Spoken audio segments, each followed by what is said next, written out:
Le samedi saint, la veille de Pâques, prenons part à l'attente de Marie, la mère de Jésus. On peut se demander, mais où était-elle en ce samedi de ténèbres après la mort de son fils crucifié? Oui, où était-elle? Elle, la mère des douleurs. On peut se référer aux coutumes juives. Il a fallu faire très vite hier soir, vendredi. Les corps des suppliciés devaient être mis dans la fosse commune. Nicodème et Joseph d'Arimathie, notables juifs, devenus amis fidèles du Christ, ont risqué leur vie. Ils ont pris sur la croix le corps déchiré du Messie. Ils l'ont embaumé, ils l'ont mis dans le linceul et porté au tombeau creusé dans le rocher, fermé d'une lourde pierre. Combien Marie aurait voulu demeurer là, mais il est interdit de veiller. La corne du sabbat va retentir et ce sabbat était un grand jour. Il lui faut rentrer à la maison. Il y a tant à préparer, lumière, vêtements et repas de fête. Les femmes se lamentent, les disciples sont anéantis. Marie, broyée de douleur, doit se rappeler que c'est sabbat et que tout deuil doit prendre fin. Bien-aimés, nous voici aujourd'hui dans le samedi du grand silence, le samedi du grand silence.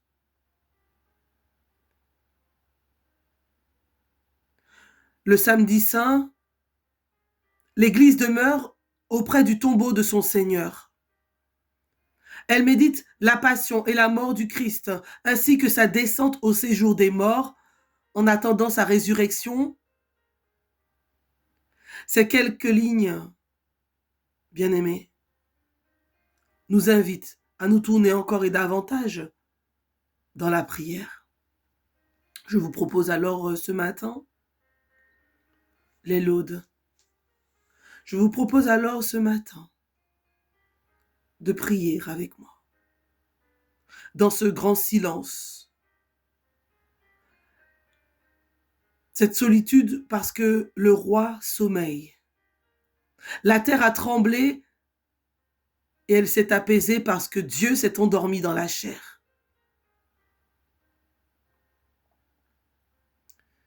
Bien-aimés, le samedi saint, encore une fois, c'est ce jour intermédiaire, on va dire, où on pourrait encore se demander, mais que se passe-t-il? Que faut-il faire? Que se passe-t-il alors pour les disciples aussi? Contraints de constater ce qui est arrivé à Jésus de Nazareth, ce prophète puissant par ses actes et ses paroles devant Dieu, devant tout le peuple. Il a été condamné, il a été crucifié, il est mort. Bien des sentiments traversent la tête et le cœur de ces hommes et de ces femmes qui ont mis leur espérance en Jésus.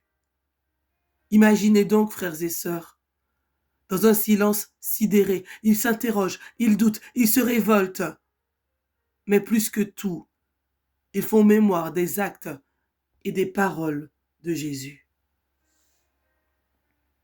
Fondamentalement, le samedi saint est un jour de relecture où remonte la question posée par Jésus lui-même. Pour vous, qui suis-je? Question posée aux disciples quelques jours avant la scène grandiose de la transfiguration, mais aussi question indirecte ou inversée posée aux foules, aux scribes et aux pharisiens. Car lorsque Jésus dit « Je suis »,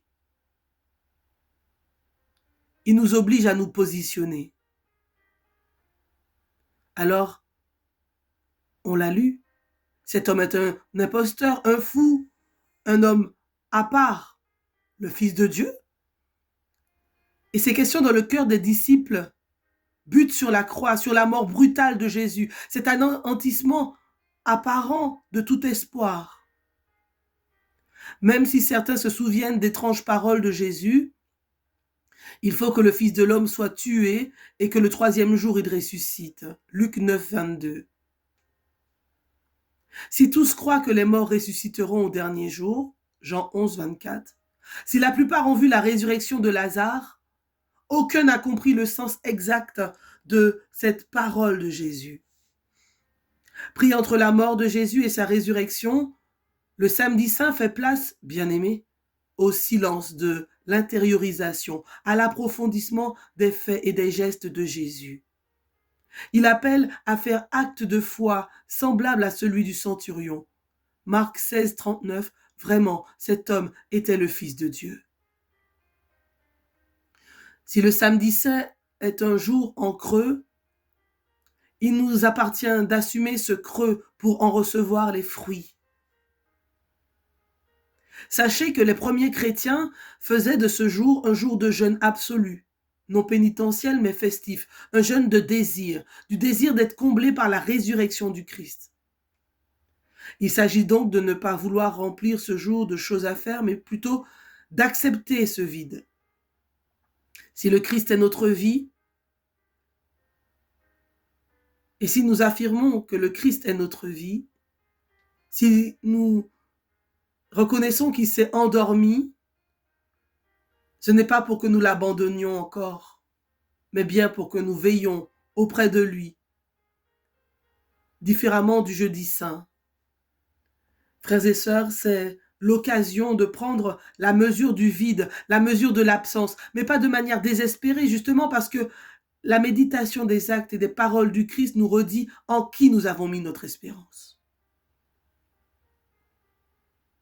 Le samedi saint fait partie intégrante du Triduum pascal, qui est la grande célébration annuelle de la Pâque du Christ.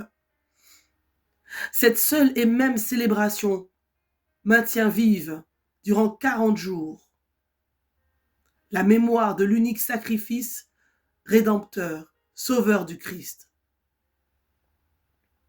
Le jeudi saint,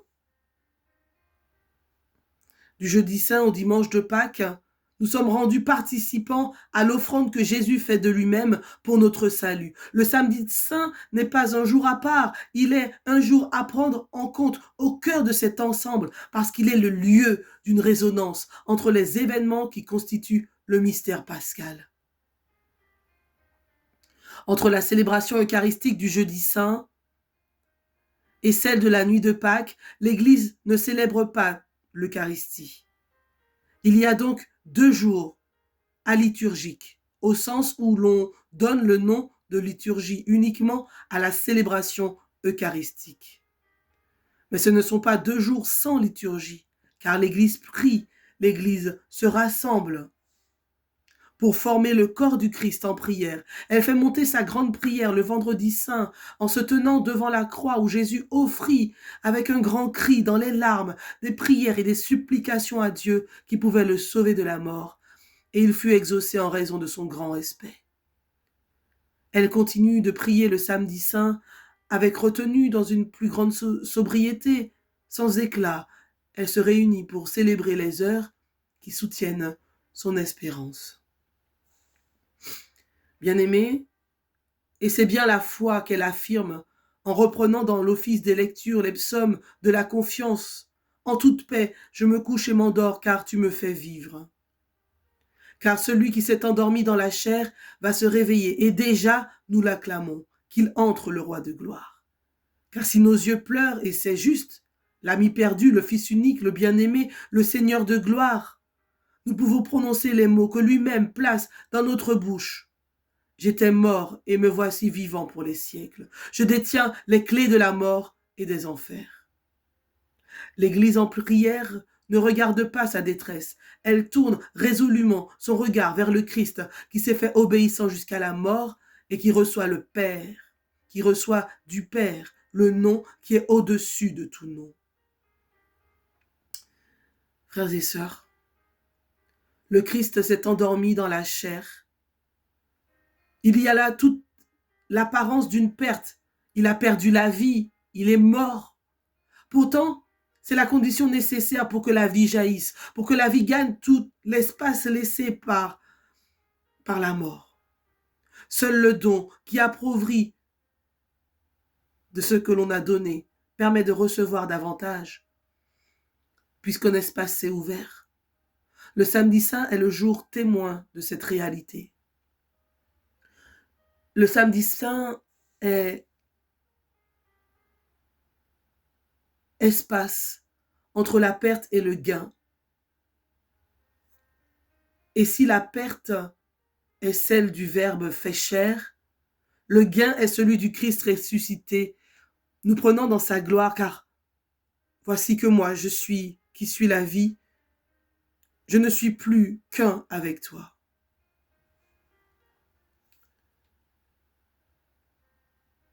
Merci Seigneur.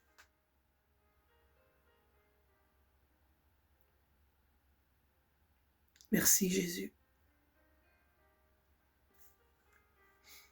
Le maître est mort. Ils ont tué le Seigneur.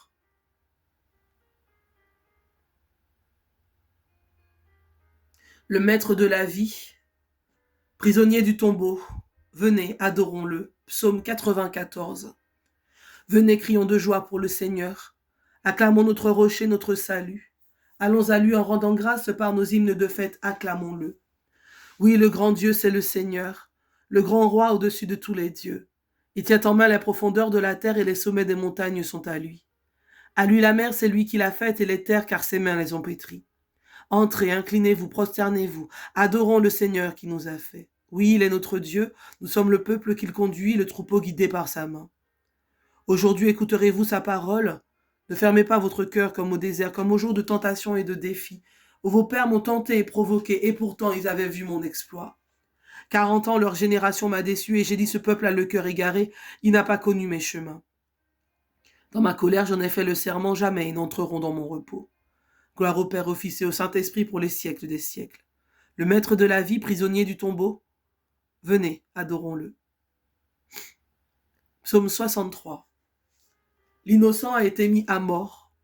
Pleurez sur lui comme on pleure sur un fils unique. Écoute, ô mon Dieu, le cri de ma plainte. Face à l'ennemi redoutable, protège ma vie, garde-moi du complot des méchants à l'abri de cette meute criminelle. Ils affûtent une langue comme une épée, ils ajustent leurs flèches, paroles empoisonnées, pour tirer en cachette sur l'innocent. Ils tirent soudain sans crainte, sans rien craindre. Ils se forgent des formules maléfiques. Ils dissimulent avec soin leurs pièges. Ils disent qui les verra. Ils machinent leurs crimes. Notre machination est parfaite. Le cœur de chacun demeure impénétrable. Mais c'est Dieu qui leur tire une flèche. Soudain, ils en ressentent la blessure. Ils sont les victimes de leur langue. Tous ceux qui les voient hochent la tête. Tout homme est saisi de crainte. Il proclame ce que Dieu a fait. Il comprend ses actions. Le juste trouvera dans le Seigneur joie et refuge. Tous les hommes au cœur droit leur louange. Gloire au Père, au Fils et au Saint-Esprit pour les siècles des siècles. L'innocent a été mis à mort, pleurez sur lui, comme on pleure sur un fils unique. Isaïe 38, le cantique d'Ézéchias. Des puissances de la mort, délivre-moi, Seigneur. Je disais au milieu des jours, je m'en vais, j'ai ma place entre les morts pour la fin de mes années. Je disais, je ne verrai pas le Seigneur sur la terre des vivants, plus un visage d'homme parmi les habitants du monde. Du jour à la nuit, tu m'achèves, ma demeure m'est enlevée, arrachée, comme une terre de berger, tel un tisserand, j'ai dévidé ma vie, le fil est tranché. J'ai crié jusqu'au matin comme un lion, il a broyé tous mes os. Dans la nuit, tu m'achèves. Comme l'hirondelle, je crie, je gémis comme la colombe. À regarder mes yeux faiblissent. Seigneur, je défaille, sois mon soutien. Que lui dirai-je pour qu'il me réponde, à lui qui agit? J'irai errant au long de mes années avec mon amertume? Oui, tu me guériras, tu me feras vivre. Mon amertume amère me conduit à la paix. Et toi, tu t'es attaché à mon âme, tu me tires du néant de l'abîme, tu as jeté loin derrière moi tous mes péchés. La mort ne peut te rendre grâce, ni le séjour des morts te louer. Ils n'espèrent plus ta fidélité, ceux qui descendent dans la fosse. Le vivant, lui, te rend grâce. Comme moi aujourd'hui, et le Père à ses enfants montrera ta fidélité. Seigneur, viens me sauver, et nous jouerons sur nos cithars tous les jours de notre vie auprès de la maison du Seigneur. Gloire au Père, au Fils et au Saint-Esprit pour les siècles des siècles. Des puissances de la mort, délivre-moi, Seigneur. Psaume 150. J'étais mort et me voici vivant pour les siècles. Je détiens les clés de la mort et des enfers. Louez Dieu dans son temple saint. Louez-le au ciel de sa puissance. Louez-le sur ses actions éclatantes. Louez-le selon sa grandeur. Louez-le en sonnant du corps. Louez-le sur la harpe et la cithare. Louez-le par les cordes et les flûtes. Louez-le par la danse et le tambour. Louez-le par les cymbales sonores. Louez-le par les cymbales triomphantes. Et que tout être vivant chante louange au Seigneur. Gloire au Père, au Fils et au Saint-Esprit, pour les siècles des siècles. Amen. J'étais mort et me voici vivant pour les siècles. Je détiens les clés de la mort et des enfers. Osée, chapitre 5, verset 15b, et chapitre 6, verset 1 à 2. Parole du Seigneur. Dans leur détresse, ils me rechercheront. Allons, revenons au Seigneur. C'est lui qui nous a déchirés, c'est lui qui nous guérira, lui qui a meurtri, qui nous a meurtris. Il pansera nos blessures. Après 2 jours, il nous rendra la vie. Le 3e jour, il nous relèvera. Parole du Seigneur. Dans leur détresse, ils me rechercheront. Allons, revenons au Seigneur. C'est lui qui nous a déchirés. C'est lui qui nous guérira. Lui qui nous a meurtris. Il pansera nos blessures. Après 2 jours, il nous rendra la vie. Le 3e jour, il nous relèvera. Le Christ s'est fait pour nous obéissant jusqu'à la mort et à la mort de la croix. C'est pourquoi Dieu l'a exalté et lui a donné le nom qui est au-dessus de tout nom. Cantique de Zacharie, Luc 1. Sauveur du monde, sauve-nous, par ta croix, par ton sang, tu nous as rachetés. Viens à notre secours, ô notre Dieu. Béni soit le Seigneur, le Dieu d'Israël, qui visite et rachète son peuple. Il a fait surgir la force qui nous sauve dans la maison de David, son serviteur. Comme il avait dit par la bouche des saints, par ses prophètes depuis les temps anciens, salut qui nous arrache à l'ennemi, à la main de tous nos oppresseurs, amour qu'il montre envers nos pères, mémoire de son alliance sainte. Serment juré à notre père Abraham de nous rendre sans crainte, afin que délivrés de la main des ennemis, nous le servions dans la justice et la sainteté, en sa présence tout au long de nos jours. Et toi, petit enfant, tu seras appelé prophète du Très-Haut. Tu marcheras devant à la face du Seigneur et tu prépareras ses chemins, pour donner à son peuple de connaître le salut par la rémission de ses péchés, grâce à la tendresse, à l'amour de notre Dieu quand nous visite l'astre d'en haut, pour illuminer ceux qui habitent les ténèbres et l'ombre de la mort, pour conduire nos pas au chemin de la paix. Gloire au Père, au Fils et au Saint-Esprit, pour les siècles des siècles. Amen. Sauveur du monde, sauve-nous. Par ta croix, par ton sang, tu nous as rachetés. Viens à notre secours, ô notre Dieu. Contemplant avec respect le corps de Jésus déposé de la croix et mis au sépulcre. Toi, notre Pâque immolé, nous t'adorons. Toi, notre Pâque immolé,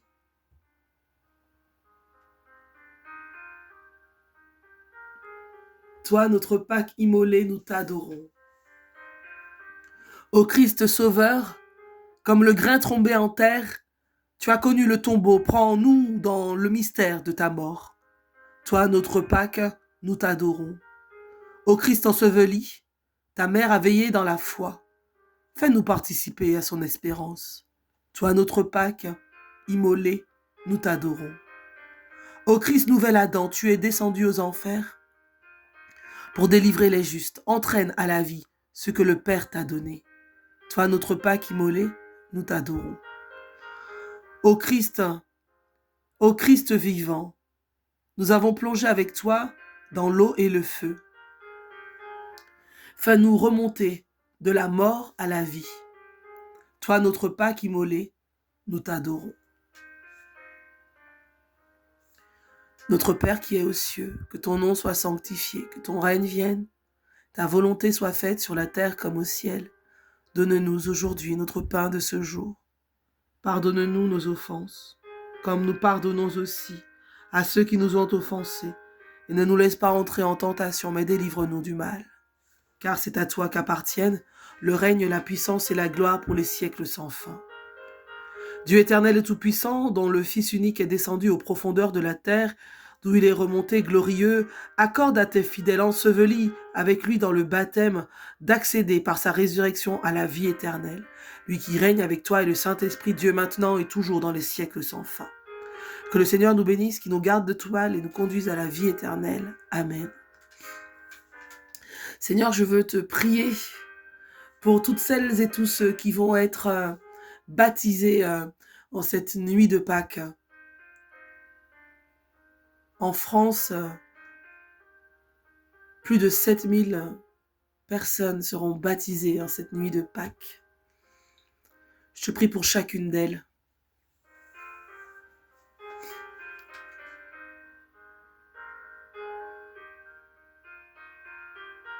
Seigneur, je te dis merci. Merci pour ces adultes, ces jeunes qui ont pris cette décision. Je te prie de les bénir, de bénir leur famille, de bénir leur vie, leur santé, leurs projets. Eux qui vont être plongés dans ce mystère. Eux qui vont recevoir ce sacrement. Jésus, j'ai confiance en toi. Pour eux, Jésus. Avec eux, Jésus. Je veux te rendre grâce, je veux te bénir, te louer et te remercier.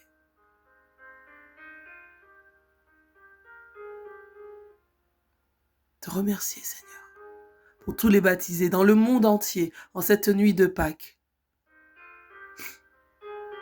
Prépare nos cœurs. Préparons nos cœurs, frères et sœurs. Préparons nos cœurs au nom du Père et du Fils et du Saint-Esprit. Préparons nos cœurs. Et je voudrais aussi penser à toutes celles et tous ceux qui sont dans la tristesse, dans la peine, les familles éprouvées par la perte d'un être cher. Je prie que l'espérance ne soit pas morte. Je prie pour que les cœurs soient restaurés. Je prie pour que des personnes se positionnent pour accompagner, pour soutenir. Seigneur Jésus,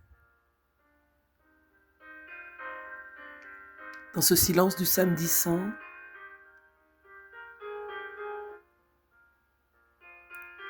vois toutes celles et tous ceux qui se sont endormis dans l'espérance. Vois toutes ces familles éprouvées. Vois toutes ces personnes meurtries, blessées.